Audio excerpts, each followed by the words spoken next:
1st of January 2002, Greece started using the euro. Since then, the Eurozone has seen extensive sovereign debt. Borrowing and bailouts have flourished.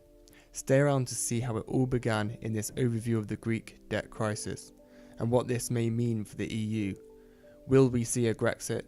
Will the euro eventually collapse? We're going to look into why Greece has accumulated debt and the effects of austerity in the region. Let's track back. Greece adopted the euro when its budget deficit had been too high, more specifically, too high for the Maastricht criteria, the Maastricht Treaty being the guidance of the member states' initiation into the euro. Now, at this time, the EU did not impose any sanctions on Greece and allowed Greece to enter the eurozone. Why was this? Well, Germany and France were also spending above the limit, and at the time, the EU wanted to strengthen itself, and so other nations would join.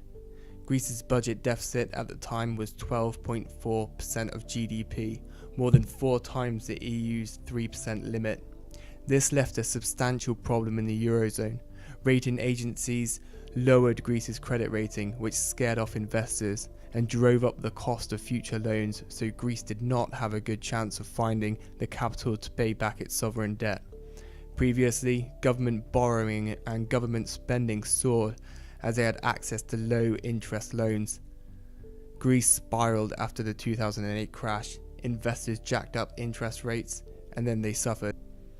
The contentious issue that has appeared is the struggle between the EU, Greece, and creditors to agree on a solution.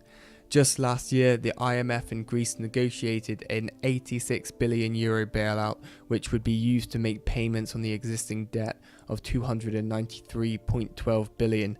The IMF, whilst favouring a more substantial easing approach, Greece have historically been reluctant to open the doors to far-reaching debt relief. Recent stats that are quite telling include a €7 billion debt to be owed to the ECB, IMF and private creditors, and a debt pile of 170% of GDP in the last decade. This was the highest in Europe. So if only bailouts were enough. What is important to note about the bailouts is that they do come with strings attached. The IMF set 21 commitments that the Greek government promised to implement by June 2018, which includes capping public sector work contracts, whilst ensuring that whatever contracts are transformed into permanent contracts will not negatively affect fiscal targets. Also, the recalculation of pension payments were also necessary. This also included raising VAT tax and corporate tax rates. In other words, austerity. Now, concerning the loan itself, the loan only gave Greece enough money to pay interest on the existing debt and to keep banks capitalized, specifically French and German banks. The austerity measures further slowed the Greek economy and reduced tax revenues to pay off the debt. Unemployment rose to 25% and riots erupted in the streets. Now, another problem. Greece cannot simply just print money in order to devalue its currency. Previously, it relied on the valuation of the drachma, which made exports very cheap and it made tourism thrive. So this leaves a problem for nations in the EU who rely on a devalued currency. The EU operates with a single monetary system, which includes things like interest rates and quantitative easing, whilst each nation has a single fiscal system, which includes taxes and public spending.